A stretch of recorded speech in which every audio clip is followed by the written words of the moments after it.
आप ज़िंदगी में आपकी समझे एक रास्ता है, आपकी पूरी ज़िंदगी एक टाइमलाइन है। उसमें आप मुख्तलिफ़ लोगों से मिलते हैं, मुख्तलिफ़ लोग आपको मुख्तलिफ़ सबक सिखाते हैं, अच्छे बुरे सब। तो आपकी टाइमलाइन पे, आपके रास्ते पे जितने लोग आपके साथ आए, चाहे वो आपके असातिज़ा हों, चाहे वो आपके वालिदैन हों, वो अल्लाह ताला ने भेजे हैं आपकी तरबियत के लिए और आपको एक मकाम पे पहुंचाने के लिए। जब आप ये बात समझ लेंगे तो इसके अलावा आप कह लेंगे अल्हम्दुलिल्लाह के अलावा आप कुछ नहीं कहेंगे। जवाद प्रेसिडेंट क्यों हैं? क्या वो इस वजह से प्रेसिडेंट हैं कि वो बहुत अच्छा बोल सकते हैं या बहुत अच्छे इंतज़ामात संभाल सकते हैं? ये एक कंट्रीब्यूटिंग वजह है उनकी लेकिन क्या उनके अलावा कोई और नहीं है? जी बिल्कुल है मौजूद। अच्छा, एक और सवाल मैं करता हूँ आपसे कि सिर्फ आप ही ये क्यों इंटरव्यू कर रहे हैं अभी? क्या आपके अलावा कोई आपके बैच में कोई अच्छा बोलने वाला बंदा नहीं है या आपके अलावा कोई ये काम नहीं कर सकता? जी बिल्कुल कर सकते हैं, लेकिन आप ही क्यों कर रहे हैं? अब आप पूछेंगे कि हमारे रिस्पॉन्सिबिलिटीज़ कैसे पता लगे हमें? सही। तो रिस्पॉन्सिबिलिटीज़ ये है हमारा तीसरा कॉन्सेप्ट कि रिस्पॉन्सिबिलिटीज़ हमें पता लगेगी जब हमें अपनी आइडेंटिटी क्लियर होगी। अब मैं एज अ केमिकल इंजीनियर हूँ, मैं लैब में कह लें कि एक केमिकल एक बीकर से दूसरी बीकर में डाल रहा हूँ, तो आप जानते हैं ये तो काम केमिस्ट का है, केमिकल इंजीनियर का नहीं है। हाँ, केमिकल इंजीनियर को करना आना चाहिए। अब जैसे अगर मैं बोलूँ कि कोई मैकेनिकल इंजीनियर हमारा दोस्त है, वो एक जगह नट टाइट कर रहा है और खोल रहा है, तो ये तो मैकेनिक का काम है, मैकेनिकल इंजीनियर का काम नहीं। हाँ, उसको आना चाहिए। इसी तरीके से इलेक्ट्रिकल इंजीनियर ले लें आप, ये तो तीन कह लें टॉप हायरार्कीज़ है ना इंजीनियर्स की। तो इलेक्ट्रिकल इंजीनियर का काम ये थोड़ी है कि वो इलेक्ट्रिशियन की तरह तार जोड़े काटे, ये तो इलेक्ट्रिशियन का काम है, इलेक्ट्रिकल इंजीनियर का काम नहीं है ये। दुरुस्त। तो आप अपनी आइडेंटिटी तो पहचानें, आपकी प्रोफेशनल आइडेंटिटी क्या है। केमिकल इंजीनियर की जब आपको आइडेंटिटी पता लग जाएगी तो उसके बाद आपको उसकी जॉब रिस्पॉन्सिबिलिटीज़ पता लग जाएंगी, फिर आप जॉब रिस्पॉन्सिबिलिटीज़ खुद उठाएंगे। क्या जीपीए मैटर करती है? अच्छा सवाल है, और मुझसे ये सवाल आपसे पहले कह लें कि प्राइवेटली जो है ना लोग कर चुके हैं। हाँ, तो उनको जो जवाब दिया मैंने वो एक ही जवाब दिया है मैंने, सही कि आपका ना सवाल ही गलत है। आपका सवाल ये होना चाहिए कि आपका सवाल आपने क्या किया कि डज जीपीए मैटर? आपका सवाल ये होना चाहिए था कि if GPA doesn't matter then what does. अस्सलाम वालेकुम नाजरीन, मैं हूं बदरुल आरिफीन और आप देख रहे हैं इल्म की आशा पॉडकास्ट। नाजरीन, आज के इस पॉडकास्ट सेशन के अंदर हमारे साथ मौजूद हैं एक बहुत ही काबिल एहतराम शख्सियत, मेरे बड़े भाइयों की तरह हैं, बहुत शफकत फरमाते हैं। इनका नाम मिस्टर अम्मारुल्लाह खान है। इन्होंने 2022 के अंदर chemical engineering department NED university से ये पास आउट हुए और अभी करंटली ये इनार पेट्रोटेक सर्विसेज के अंदर ministry of energy petroleum division के अंदर as a process design engineer काम कर रहे हैं। अस्सलाम वालेकुम सर। वालेकुम सलाम। आपने बहुत अच्छा कहेंगे इंट्रोडक्शन दिया है इतना, और आपका काम देखा है मैंने, मुझे पता था कि आप बेहतरीन ही देंगे, तो इसलिए सबसे पहले तो इसके लिए कह लेंगे जो आप कह लेंगे एक मकाम है, जो पोजीशन आप समझते हैं आपने इतनी इज़्ज़त दी, उसके लिए सबसे पहले तो अल्हम्दुलिल्लाह। और इसी के साथ ही मैं आप के तवज्जुह से सबको पहुंचाना चाहूँगा कि अगर ज़िंदगी में आपने किसी मकाम पे पहुंचना है तो उसके लिए 4 कॉन्सेप्ट्स मैंने फ़ॉलो किए हैं और मैं वो आपके सामने रखूँगा अभी। तो उसमें पहला ये है अल्हम्दुलिल्लाह का। अल्हम्दुलिल्लाह कॉन्सेप्ट बहुत बड़ा है, इसको समझने के लिए आपको वक्त ज़रूर दरकार होगा, और कह लेंगे आपको समझ में आ गया तो फिर आप किसी मकाम पे पहुंच जाएंगे इंशाअल्लाह ताला। दुरुस्त। तो अल्हम्दुलिल्लाह कॉन्सेप्ट यही है कि अगर आप मुझे समझते हैं मैं बैचलर्स कर लिया है और जो भी एक्टिविटीज़ हैं आपने मुझे इतनी इज़्ज़त दी बुलाया, तो इसके पीछे मैं सिर्फ एक ही जुमला कहूँगा कि मेरे वालिदैन मुझे आसमान से ज़मीन पे लेकर आए और मेरे असातिज़ा ने मुझे आसमान तक पहुँचा दिया। तो इसमें यह है कि आप ज़िंदगी में आपकी समझे एक रास्ता है, आपकी पूरी ज़िंदगी एक टाइमलाइन है। उसमें आप मुख्तलिफ़ लोगों से मिलते हैं, मुख्तलिफ़ लोग आपको मुख्तलिफ़ सबक सिखाते हैं, अच्छे बुरे सब। तो आपकी टाइमलाइन पे, आपके रास्ते पे जितने लोग आपके साथ आए, चाहे वो आपके असातिज़ा हों, चाहे वो आपके वालिदैन हों, वो अल्लाह ताला ने भेजे हैं आपकी तरबियत के लिए और आपको एक मकाम पे पहुंचाने के लिए। जब आप ये बात समझ लेंगे तो इसके अलावा आप कह लेंगे अल्हम्दुलिल्लाह के अलावा आप कुछ नहीं कहेंगे। अल्हम्दुलिल्लाह से आपको आजिज़ी आएगी, और आजिज़ी कह लें कि ज़रूरी भी है। तो आपके दिमाग में और गले सुनने वालों के दिमाग में ये आता है कि भाई अल्हम्दुलिल्लाह अम्मार भाई आप बहुत ज़्यादा आजिज़ हो रहे हैं और आजिज़ी दिखा रहे हैं, इसके अलावा भी कुछ होगा आपके जहन में आ रहा होगा। नहीं, सिर्फ आजिज़ी तो नहीं है, आपके अंदर कोई ख़ास बात होगी। तो मैं बता देता हूँ ख़ास बातें क्या हैं। एक तो आपको ख़ास बात बता दी कि आजिज़ी इन अ सेंस कि अल्हम्दुलिल्लाह का कॉन्सेप्ट क्लियर हो आपका, तो आपके अंदर आजिज़ी आ जाएगी। सही। इसके अलावा 3 कॉन्सेप्ट्स और हैं, वो आपको लेके चलता हूँ। सही सर, यहाँ पर मैं व्यूवर्स को एक और बात भी बताता चलूँ कि माशाल्लाह से ये प्रेसिडेंट भी रह चुके हैं आईकी के। सर कैसा टेन्योर आपने गुजारा और कैसा सफ़र था आईकी का, ज़रा कुछ व्यूवर्स को बताएं। जी मैं बताना चाहूँगा कि देखें, सबसे पहले जो मेरी पोजीशन थी, जो भी था, जितनी अचीवमेंट सब रही, उसके पीछे कॉन्सेप्ट है अल्हम्दुलिल्लाह का, अच्छा। आजिज़ी का। उसके अलावा कह लें कि अब मैं आप लोगों से सवाल करता हूँ बदर, जी जी। कि अभी आपने मुझे बोला मैं प्रेसिडेंट रहा हूँ, तो अभी प्रेसिडेंट कौन है? अपनी बात नहीं करूँगा, मैं दूसरों की बातें करूँगा कि अभी प्रेसिडेंट जवाद माशाल्लाह से प्रेसिडेंट है। तो जवाद प्रेसिडेंट क्यों है? क्या वो इस वजह से प्रेसिडेंट हैं कि वो बहुत अच्छा बोल सकते हैं या बहुत अच्छे इंतज़ामात संभाल सकते हैं? ये एक कंट्रीब्यूटिंग वजह है उनकी लेकिन क्या उनके अलावा कोई और नहीं है? जी बिल्कुल है मौजूद। अच्छा, एक और सवाल मैं करता हूँ आपसे कि सिर्फ आप ही ये क्यों इंटरव्यू कर रहे हैं अभी? क्या आपके अलावा कोई आपके बैच में कोई अच्छा बोलने वाला बंदा नहीं है, या आपके अलावा कोई ये काम नहीं कर सकता? जी बिल्कुल कर सकते हैं, लेकिन आप ही क्यों कर रहे हैं? अच्छा, इसके अलावा इसके साथ मैं 2 सवाल और करूँगा, तो उसमें आपको थोड़ा और क्लियर हो जाएगा। वो केमिकल डिपार्टमेंट में मौजूद है, तो केमिकल डिपार्टमेंट से रिलेट कराऊँगा आपको एग्जांपल। तो अभी आपके जो सोसाइटी के एडवाइज़र हैं डॉक्टर फ़हीमुद्दीन, तो डॉक्टर फ़हीमुद्दीन ही क्यों एडवाइज़र हैं? कोई और टीचर क्यों नहीं है एडवाइज़र? बहुत अच्छा। आपने ये बात सोची कभी? चलें, इससे और 2 कदम, आपके डिपार्टमेंट के चेयरमैन हैं डॉक्टर सऊद हाशमी, तो सिर्फ डॉक्टर सऊद हाशमी ही क्यों चेयरमैन है आपके डिपार्टमेंट के? इनके अलावा कोई और क्यों नहीं है? क्या डॉक्टर सऊद हाशमी कोई ख़ास बात है? जी ख़ास बात है, बहुत सारी हैं, लेकिन एक बात मैं आपको बता दूंगा कि इन सब में एक चीज़ आपको कॉमन मिलेगी कि ये रिस्पॉन्सिबिलिटीज़ उठाने वाले बंदे हैं, ज़िम्मेदार बंदे हैं। रिस्पॉन्सिबिलिटीज़ उन्होंने ख़ुद उठाई हैं। तो जब आप ख़ुद से रिस्पॉन्सिबिलिटीज़ उठाने लगेंगे तो आप कह लें फिर एक मकाम पे आप जो आप कह लेंगे जो रोल मिलेगा आपको, फिर अल्लाह ताला की तरफ से ही आएगा, और आप रिस्पॉन्सिबिलिटी उठाने वाले बनेंगे तो ही आप कह लें फिर किसी एक मकाम पे पहुंचेंगे। अब आप पूछेंगे कि अम्मार भाई रिस्पॉन्सिबिलिटीज़ कैसे पता लगे हमें? सही। तो रिस्पॉन्सिबिलिटीज़ ये है हमारा तीसरा कॉन्सेप्ट कि रिस्पॉन्सिबिलिटीज़ हमें पता लगेगी जब हमें अपनी आइडेंटिटी क्लियर होगी। अब मैं एज अ केमिकल इंजीनियर हूँ, मैं लैब में कह लें कि एक केमिकल एक बीकर से दूसरी बीकर में डाल रहा हूँ, तो आप जानते हैं ये तो काम केमिस्ट का है, केमिकल इंजीनियर का नहीं है। हाँ, केमिकल इंजीनियर को करना आना चाहिए। अब जैसे अगर मैं बोलूँ कि कोई मैकेनिकल इंजीनियर हमारा दोस्त है, वो एक जगह नट टाइट कर रहा है और खोल रहा है, तो ये तो मैकेनिक का काम है, मैकेनिकल इंजीनियर का काम नहीं। हाँ, उसको आना चाहिए। इसी तरीके से इलेक्ट्रिकल इंजीनियर ले लें आप, ये तो 3 कह लें टॉप हायरार्कीज़ है ना इंजीनियर्स की। तो इलेक्ट्रिकल इंजीनियर का काम ये थोड़ी है कि वो इलेक्ट्रिशियन की तरह तार जोड़े काटे, ये तो इलेक्ट्रिशियन का काम है, इलेक्ट्रिकल इंजीनियर का काम नहीं है ये। दुरुस्त। तो आप अपनी आइडेंटिटी तो पहचानें, आपकी प्रोफेशनल आइडेंटिटी क्या है। केमिकल इंजीनियर की जब आपको आइडेंटिटी पता लग जाएगी तो उसके बाद आपको उसकी जॉब रिस्पॉन्सिबिलिटीज़ पता लग जाएंगी, फिर आप जॉब रिस्पॉन्सिबिलिटीज़ खुद उठाएंगे और उसके बाद आप शुगर करेंगे, यानी अल्हम्दुलिल्लाह कॉन्सेप्ट। अच्छा, अब आप मुझसे पूछेंगे कि अम्मार भाई आइडेंटिटी केमिकल इंजीनियर की कौन हमें बताएगा? तो आपके हीरोज़ आपको केमिकल इंजीनियर की आइडेंटिटी बताएंगे। अभी इस वक्त दुनिया में आपने नामवर मशहूर केमिकल इंजीनियर्स के बारे में सुना है? आपको पता है क्या? आप कोई नाम ले सकते हैं बड़े बड़े जो पूरी दुनिया ने सुने हों? आप केमिस्ट्री में फर्स्ट ईयर सेकेंड ईयर की है आई गेस, तो उसमें एक हेबर बॉश प्रोसेस पढ़ के आते होंगे। तो हेबर जो था वो एक केमिकल इंजीनियर था, और उसने क्या किया था, उसकी कंट्रीब्यूशंस क्या हैं, ये आपने फील्ड लिए केमिकल इंजीनियरिंग की, तो आपको ये सोचना चाहिए। अच्छा, इसके अलावा भी अगर हम देख लें तो अंबानी साहब जो बराबर में पड़ोस में इंडिया में हैं, तो वो एक केमिकल इंजीनियर हैं, मुझे मेरी जूनियर बता रही थी कि। और इसके अलावा जो शी जिनपिंग हैं, चाइना के प्रेसिडेंट जो हैं, वो भी केमिकल इंजीनियर हैं। तो आप अपनी आइडेंटिटी तो पहचाने कि केमिकल इंजीनियर है क्या। केमिकल इंजीनियर आपके हीरोज़ कौन है? अब हीरोज़ कौन है ये आप प्रोफेशनल की बात करें तो प्रोफेशनल में आपके हीरोज़ कौन है वो आप देखें, रिसर्च करें, उसके बाद आपने चूज़ करा है। अच्छा, इसी एतबार से आपके हीरोज़ अगर कह लेंगे आपने ला इलाहा इल्लल्लाह पे पाकिस्तान आज़ाद किया था, तो आपकी एज अ पाकिस्तानी क्या आइडेंटिटी है? बहुत दुरुस्त। अच्छा, आप मुस्लिम हैं तो आपकी मुस्लिम आइडेंटिटी क्या है?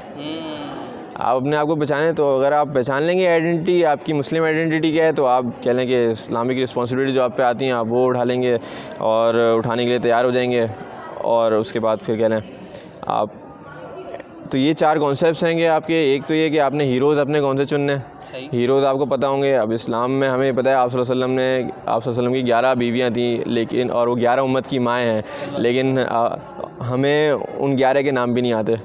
तो कोई अपनी माँ का नाम कैसे भूल सकता है। तो थोड़ा सा मैं इतनी इस्लामी बातें नहीं करूँगा आपसे यकीनन, लेकिन ये है कि आप जो बेसिक्स हैं, आप हमें सहाबा कराम के मशहूर सहाबा कराम के नाम बताएं और उनके सिर्फ मशहूर काम बताएं, लेकिन उनके जो असल काम है वो हमें नहीं पता। सही फरमा रहे हैं। तो मैं यही कहना चाहूँगा कि आप सबसे पहले अपने हीरोज़ डिसाइड करें। सही, आपके प्रोफेशन में क्या हीरोज़ हैं, आपके दीन में क्या हीरोज़ हैं, आपके बीइंग पाकिस्तानी क्या हीरो हैं। अभी हो सकता है कि हम जो ईदी साहब हैं उनको भुला दें और जो अब्दुल कदीर ख़ान साहब हैं उनको भी भुला दें, लेकिन यह है कि हमें अपने हीरोज़, अगर हम अपने हीरोज़ को पकड़ेंगे तो हमारे पास आइडेंटिटी आ जाएगी तो हमें अपनी जॉब रिस्पॉन्सिबिलिटीज़ पता लग जाएंगी। जॉब रिस्पॉन्सिबिलिटीज़ पता लग गई तो हम यकीनन फिर उनको उठाने की, यानी उनको सरअंजाम देने की कोशिश करेंगे। और उसके बाद फिर कह लें कि आप अगर किसी एक मुकाम पे पहुंच जाएंगे, पहुंच गए अगर आप जॉब रिस्पॉन्सिबिलिटी अपनी उठाते हुए, तो फिर उसके बाद मैं आपसे ये कहूँगा कि आपने अल्हम्दुलिल्लाह कॉन्सेप्ट अगर आपको क्लियर होगा तो फिर आप अल्हम्दुलिल्लाह करेंगे। तो ये 4 कॉन्सेप्ट्स थे, इन 4 कॉन्सेप्ट्स पे उम्मीद आप एग्री करते होंगे, और जितने भी मुफक्किर और मुहक्किक और जो फ़िक्र करने वाले लोग हैं जो सुन रहे हैं वो इस बात को इंडोर्स करेंगे। सही। तो मैं तो इन्हीं 4 कह लें कि अगर आप मुझे समझते हैं कि मैं किसी पोजीशन पे हूँ या आज आपने मुझे बुलाया हुआ है, तो उसके पीछे मैं जो समझता हूँ कि ये 4 कॉन्सेप्ट्स हैं। और चलें आगे कंटिन्यू करते हैं। हम अपने टॉपिक से भी अगर रिलेट करें मोरल ग्रोथ से, तो यही अगर 4 कॉन्सेप्ट्स को जी बिल्कुल बिल्कुल, मैं तो कहता हूँ फिर तो मोरल ग्रोथ है हमारी। जी बिल्कुल। आज जी का कॉन्सेप्ट आएगा, ये ऐसे लेके चलेंगे। मैंने तो आपको ऐसे बताया ना कि कह लें इसको डिसेंडिंग ऑर्डर में बताया ना, आप इसको असेंडिंग ऑर्डर में इस तरीके से लेके चलेंगे कि आप हीरोज़ अपने क्लियर करेंगे, आपने हीरोज़ कौन से देखने हैं, उसके बाद आप देखेंगे कि आपकी आइडेंटिटी क्या है, उसके बाद आप अपनी आइडेंटिटी आ जाएगी तो रिस्पॉन्सिबिलिटीज़, आपको जॉब रिस्पॉन्सिबिलिटीज़ पता लग जाएंगी कि उस आइडेंटिटी रोल में अगर मुझे आना है तो मेरी जॉब रिस्पॉन्सिबिलिटीज़ क्या होंगी। उसके बाद आप कह लेंगे जब किसी जगह पहुंच जाएंगे एक्शन करते हुए, तो फिर यकीनन आपको फिर यार है आइडियल सेट करना है, आइडेंटिटी हासिल करनी है, उसके बाद रोल मॉडल सेट करना है, उसके बाद आपने क्या करना है, एक्शन करना है। और एक्शन करते करते आप इंशाल्लाह ताला पहुंच जाएंगे, मेहनत करते करते। और मेहनत आप जितनी करें उस पर आप अल्लाह ताला का शुक्र किए बिना नहीं रह सकते। सही। तो आज का कॉन्सेप्ट कह लें कि शामिल करना लाजमी है। ये एक इंग्रेडिएंट्स है, आपने खाना पकाना है उसमें ये 4 इंग्रेडिएंट डलेंगे लाजमी तौर पर। सर एक बहुत ही अच्छा सवाल, यानी हर स्टूडेंट ये सवाल पूछता है मुझसे भी, और मैं आपसे भी पूछूंगा, उनकी नुमाइंदगी करूंगा, क्या जीपीए मैटर करती है? अच्छा सवाल है, और मुझसे ये सवाल आपसे पहले कह लें कि प्राइवेटली जो है ना लोग कर चुके हैं। हाँ, तो उनको जो जवाब दिया मैंने वो एक ही जवाब दिया है मैंने। सही। कि आपका ना सवाल ही गलत है। आपका सवाल ये होना चाहिए कि आपका सवाल आपने क्या किया कि डज जीपीए मैटर। आपका सवाल ये होना चाहिए था कि if GPA doesn't matter then what does. अगर क्या जीपीए मैटर नहीं, अगर जीपीए मैटर नहीं करती तो फिर क्या करता है। बहुत अच्छा। तो भाई ये एक बात को माने कि आपकी जीपीए अगर अच्छी होगी तो आप इंटरव्यू की सीट पे ना जल्दी से पहुंच जाएंगे, बआसानी पहुंच जाएंगे। हाँ, जीपीए नहीं है तो फिर आप मुझसे आगे पूछें कि हमारी जीपीए थोड़ी कम है, 3.2 से 3.5 से थोड़ी कम है जीपीए, दूसरों के मुकाबले में कम है, तो क्या करूं। तो फिर मैं आपको बता देता हूँ उसका सलूशन। आपने फिर दूसरी जगह एक मेहनत कर लें भाई साइड में, तो वो ये है आप अपने रेफरेंस और कनेक्शंस बनाना शुरू कर दें। कम्युनिकेशन स्किल्स को भरपूर तरीके से इस्तेमाल करें, सोशल मीडिया का भरपूर तरीके से इस्तेमाल करें, लिंक्डइन पे एक्टिव हो जाएं। प्रोफेशनल्स का प्लेटफॉर्म क्या है? लिंक्डइन है। नाचने गाने वालों के तो आपको पता ही होंगे यकीनन जो प्लेटफॉर्म चलें, लेकिन प्रोफेशनल्स का प्लेटफॉर्म लिंक्डइन है, तो लिंक्डइन पे भरपूर तरीके से एक्टिव हो जाएं और अपने लोहा वहाँ मनवा लें। ग्राफिक डिज़ाइनिंग आपके लिए कोई मुश्किल बात है नहीं है, आजकल लोग कैनवा ने तो बड़ी आसानी कर दी है। तो आप कुछ भी करें, फिर आप कनेक्शन, अगर आपकी जीपी अच्छी नहीं है आप अपनी कनेक्शन बिल्डिंग करें, रेफरेंस बनाएं अपने। और ये बात आप किसी भी प्रोफेशनल बंदे से पूछ लेंगे ना, एचआर के बंदे से पूछेंगे तो वो आपको यही बोलेगा कि जॉब्स जो हैं वो ज़्यादातर रेफरेंस बेस पे ही लगती हैं। अच्छा, एक रेफरेंस है ना असल में थोड़ा सा ना वो हो गया है कंट्रोवर्शियल वर्ड इस तरीके से है कि यार सिफारिश की तो बात नहीं कर रहे हमारे भाई। अब मैं ना इसको थोड़ा सा क्लियर कर देता हूँ। क्लियर मैं इसको ये करता हूँ कि भाई देखें, अगर आपके डिपार्टमेंट में, आपकी क्लास में लेट से अगर कोई इस तरह का बंदा है ना जिसको हमने बोला कि फिश बोन डायग्राम बनाओ। फिश बोन डायग्राम को पता है क्या होती है? अच्छा, आप आगे पढ़ लेंगे। तो फिश बोन डायग्राम, एक फिश बोन डायग्राम होती है, सही है। तो अगर उसमें कोई बच्चा इस तरह की डायग्राम बना ले कि वो मछली का सर बना ले और कांटे बना ले और दुम बना ले, जैसे टॉम एंड जेरी में दिखाते हैं ना जो खाई हुई मछली होती है कि अगर फिश बोन डायग्राम में इस तरह की कोई बच्चा डायग्राम बना रहा था ये, और अगर आप बोलेंगे कि मार भाई इसकी जॉब आपने लगवा दी किसी जगह, तो फिर तो कह लेंगे सिफारिश हो गई। समझ रहे हैं? मतलब अब वो अगर जो स्टूडेंट कह लें बिल्कुल ही बहुत ही नालायक है, सही है, पढ़ने लिखने में उसका बिल्कुल दिल नहीं है, और उसकी कह लें जीपीए भी खैर तबाह हो बर्बाद हो अपने हाथों से खुद ही कर रहा है, और फिर वो इस तरह की हरकतें कर रहा है कि पेपर में फिश बोन डायग्राम की जगह वो मछली के सर बना रहा है और कांटे बना रहा है। तो इस तरह के बच्चे की, इस तरह के वो भी बहुत मखसूस है स्टूडेंट, इसकी अगर कोई बंदा लगा रहा है, सही है, किसी बहुत बड़े इदारे में, सही है, किसी वो तो रिश्तो अल्लाह ताला ने लिखा है जहाँ बंदा पहुँच जाएगा वैसे भी, लेकिन मैं बता रहा हूँ कि अगर इसकी कह लें कि इसको एक बहुत बड़ी ऊँची पोजीशन पर अगर पहुँचा दिया है या लगा दिया है तो फिर ये कह लें सिफारिश आ जाएगी। अच्छा, तो तजवीज़ क्या होती है कि किसी बंदे को तजवीज़ करना। आपके घर में भी आपके वाले साहब को जब कोई काम कराना होता है ना, प्लम्बर का, इलेक्ट्रिशियन का, तो वो आपके वाले साहब फ़ोन करते हैं अपने दोस्त को और बोलते हैं कि लेट से आपके किसी भी दोस्त को अपने, तो वो यही बोलते हैं ना यार कोई काम का बंदा भेज देना भाई। तो वो काम का बंदा मतलब यही तो है सिफारिश। आपके कनेक्शन बने हुए, जो बंदा बेहतरीन इलेक्ट्रिशियन है उसने अपना काम मनवा लिया, तो वो दैट सी बात है, वो दूसरी जगहों पे कह लें कि लोग उसको रिफ़र करेंगे। तो रेफरेंस होने में और सिफारिश होने में ये दो अलग अलग चीज़ें हैं। तो फिर भाई अगर किसी की जीपीए नहीं है तो वो फिर अपनी रेफरेंसेस बना ले और उस पर कह लें कि काम करे, इस तरफ काम कर ले। और अगर रेफरेंस भी नहीं बना पा रहा और जीपीए भी नहीं, तो फिर तो वो काफ़ी मसला है। फिर आप हमसे हाथ मिला लें, हम आपको सिखा देंगे, मसला नहीं है। सही सही। सर मुझे ये भी बताइएगा, और ये भी आप कह लें कि काफ़ी स्टूडेंट्स का क्वेश्चन था और मैं उन्हीं की तर्जुमानी कर रहा हूँ क्योंकि आपके साथ बैठा हुआ हूँ। तो स्टूडेंट्स ये पूछते हैं कि यार स्टूडेंट लाइफ के अंदर जो हमारा फेस चल रहा है और जो प्रैक्टिकल लाइफ है उसमें क्या डिफरेंस है, और अगर डिफरेंस है तो उसे कैसे कूप अप किया जाए, कैसे अडॉप्ट किया जाए? मेरे जितने भी दोस्त हैं ना, मैं आपका सवाल समझ गया आप क्या पूछना चाह रहे हैं जी।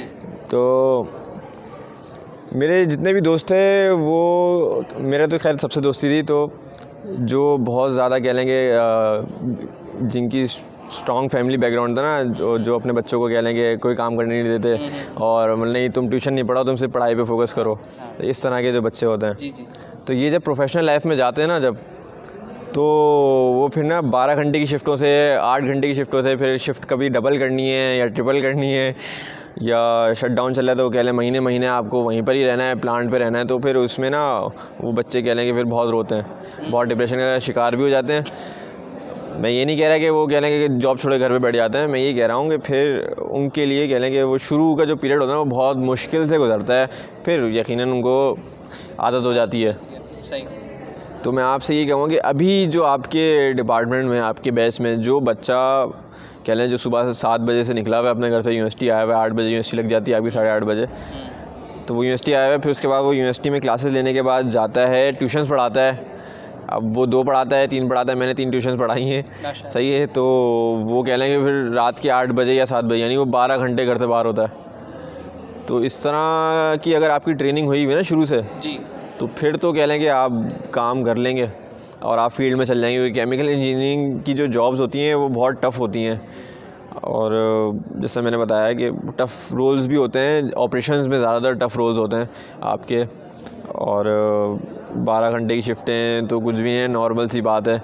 लेकिन घर से दूर रहना और फिर प्लांट पे रहना, क्योंकि प्लांट भी हमारे शहरों में तो है नहीं, वो दूसरी कह लें कि आप पोर्ट कासिम पे है, वहाँ पे है, और इस तरह की साइड एरियाज़ में है, तो वो दूर ही पड़ता है लोगों को। तो घर से दूर रहना किसी को अच्छा लगता है, किसी को नहीं। तो वो और ख़ास तौर पर वो बच्चा जिसने कोई काम किया ही नहीं अपनी, कह लें 4 साल की आपकी यूनिवर्सिटी लाइफ होती है, इसमें अगर आप ट्यूशन नहीं पढ़ा रहे तो कह लें कि आपकी ट्रेनिंग नहीं हो रही। अब जैसे हम लोग हैं, हम लोग भूख बर्दाश्त कर सकते हैं, क्यों? क्योंकि हमारी रमज़ानों में ट्रेनिंग होती है कि, तो मैं ये कह रहा हूँ कि बट ट्रेनिंग है कि आप यूनिवर्सिटी में आए हुए तो ट्यूशन नहीं पढ़ा रहे, तो आई एम सॉरी, आप कह लें कि जब आप प्रोफेशनल लाइफ में जाएंगे शिफ्टों में आप नहीं चल सकेंगे, बहुत रोएंगे। सही। सर यहाँ एक और क्वेश्चन भी पूछना चाहूँगा कि अगर कोई ऐसा करता है कि अपने आप को डिजिटली स्ट्रॉन्ग करना चाहता है, यानी कम्युनिकेशन स्किल्स को बेहतर करना चाहता है, लेकिन वो इसके साथ साथ ट्यूशन वगैरह नहीं पढ़ा पा रहा, तो क्या डिजिटली खाली स्ट्रॉन्ग करना अपने आप को बेहतर है? अगर वो डिजिटली अपने आप को स्ट्रॉन्ग कर रहा है तो इसका मतलब वो अपने कनेक्शंस बना रहा है ना, लाइक वो रेफरेंस बनाने में लगा हुआ है, रेफरेंस बिल्डिंग में लगा हुआ है, तो ठीक है, वो मसला नहीं है, वो एक काम कर रहा है। लेकिन अगर वो कह लें कि एक वक्त आपने ना देना है, अपनी पढ़ाई को भी देना, सही है, पढ़ाई के अलावा दूसरे भी आपने शौक़ अपने रखने आएंगे। इस तरीके से आपने सुना ही होगा कि कुछ एक्टिविटीज़ मतलब आपकी पढ़ाई की होंगी, कुछ एक्टिविटीज़ आपको कुछ स्किल सिखाएंगी, कुछ एक्टिविटीज़ आपकी यानी हॉबीज़ आपकी कह लें जो आपको ग्रो करेंगी मोरली, एथिकली, इस तरीके से, और आपकी इल्म में और फ़हम में ना आपकी असल में आप थिंकर बन जाए ना। अगर आप क्रिटिकल थिंकिंग पे आ गए तो फिर कह लें कि आपके वारे नहीं आ रहे हैं। तो अगर आप मुख्तलिफ़ किस्म की एक्टिविटीज़ करते हैं, मैं समझिए आप अपनी बात कर रहे हैं कि मैं इतनी मेहनत करता हूँ, सवाल मैं बनाता हूँ और कह लें कि इस तरीके से मैं स्पीच देता हूँ, तो जो बंदा पब्लिक स्पीकिंग करता है डिजिटल प्लेटफॉर्म पे तो ज़रूरत है इस चीज़ की। और मैं वही कह रहा हूँ कि अच्छा, मैं इस बात पे ना एक बात अपनी ऐड ऑन करना चाहूँगा कि बुराई फैलाने के जो स्किल्स एंड टूल्स हैं ना, वो वही हैं जो अच्छाई फैलाने के हैं। मैं पब्लिक स्पीकिंग स्किल्स को कह लें कि अच्छे अंदाज में आप बहुत माशाल्लाह से अच्छे अंदाज में प्रेजेंट कर रहे हैं, सही है, लेकिन अगर मैं इसको नेगेटिव कर दूं, कह लें कि मैं बहुत ज़्यादा कह लें बातें कर रहा हूं और उल्टी सीधी बातें कर रहा हूं, सही है, हम दोनों अभी एक पोजीशन में बैठे हैं, हमने जिम्मेदारी ली हुई कि हमने अच्छी अच्छी बातें करनी है और हम कर सकते हैं। लेकिन आपने इस तरह के अपनी ज़िंदगी में लोग देखे होंगे जो कि public speaking skills, communication skills उनकी एक्सीलेंट है लेकिन नेगेटिव डायरेक्शन में, तो वो बुराई फैला रहे हैं। तो मैं यही कह रहा हूँ कि सोशल मीडिया से आपने सुना ही होगा यार, सोशल मीडिया पे हम कुछ लोग कहते हैं कि हम सोशल मीडिया पे इसलिए नहीं क्योंकि सोशल मीडिया पे बहुत कह लें कि माहौल ख़राब है इस तरीके से, लेकिन मैं आपको बता रहा हूँ कि सोशल मीडिया को अगर आप एज ए टूल इस्तेमाल कर रहे हैं ना, जैसे आप बहुत अच्छा काम कर रहे हैं, इल्म की आशा जो आपने आपके जो पॉडकास्ट है आपका, तो मैं बता रहा हूँ कि बट टूल्स एंड स्किल्स एक ही आएंगे। अब मैं नाम नहीं लेना चाह रहा, लेकिन मैं आपको नाम ले सकता हूँ, सही है, लेकिन आप समझ गए मेरी बात कि सोशल मीडिया के प्लेटफॉर्म्स पे जो जिस तरह आप काम कर रहे हैं उसी तरीके दूसरे लोग भी काम कर रहे हैं, लेकिन वो बुराई फैला रहे हैं बस, सही है। तो अच्छाई फैलाने के लिए भी टूल्स एंड स्किल सेट वही हैं जो बुराई फैलाने के लिए हैं। तो आपने स्किल्स अपने पॉलिश करने हैं, वो आप कोई भी एक स्किल पकड़ लें और करें उसको, और पब्लिक स्पीकिंग स्किल तो मौजूदा दौर में बहुत ज़रूरी है। सही सर, आखिर के अंदर क्या टिप्स देंगे हमारे स्टूडेंट्स को, यंग जनरेशन को, और बिलखुसूसी तौर पर केमिकल इंजीनियरिंग डिपार्टमेंट में हम लोग मौजूद हैं, इसके स्टूडेंट्स को? मेरे ख्याल से मैंने शुरू से ही कह लें टिप्स एंड ट्रिक्स देना स्टार्ट कर दी और उसके बाद मैं चुप ही नहीं हुआ। तो बस यही कहूँगा आखिर में, जो पहले जहाँ से शुरू किया था वही आखिर में भी कहूँगा मैं कि मेरे वालिदैन मुझे आसमान से ज़मीन पे लेकर आए और मेरे असातिज़ा ने मुझे आसमानों तक पहुँचा दिया। क्या बात। तो जितने भी सीनियर्स, मेंटर्स मेरे, और कह लें ख़ास तौर पे जूनियर्स भी, आप सब, तो आपकी वजह से ही कह लें कि इंसान चमक जाएगा और चमकता है और चमक रहे हैं बहुत सारे सितारे आसमान पे। तो बस यही है आखिर में भाई, अपने वालिदैन का बहुत ख्याल रखें और अपने असातिज़ा का एहतराम करें। जज़ाकल्लाह सर, बहुत बहुत शुक्रिया। और मेरा तो दिल चाह रहा है इसको मज़ीद तवील किया जाए इस गुफ्तगू को, लेकिन चूँकि वक्त की कमी है हमारे पास, और आपका शुक्रिया कि आप आए, अपना आपका बहुत बहुत शुक्रिया, आपने बुलाया, आपने इतनी इज़्ज़त दी, और अल्हम्दुलिल्लाह कॉन्सेप्ट इंशाल्लाह हमें समझ रहा है। व्यूअर्स, मुझे उम्मीद है आप लोगों को भी ये पॉडकास्ट सेशन अच्छा लगा होगा। अपनी दुआओं में याद रखिएगा, आपसे फिर मुलाकात करेंगे अगले सेशन के अंदर। अल्लाह हाफ़िज़।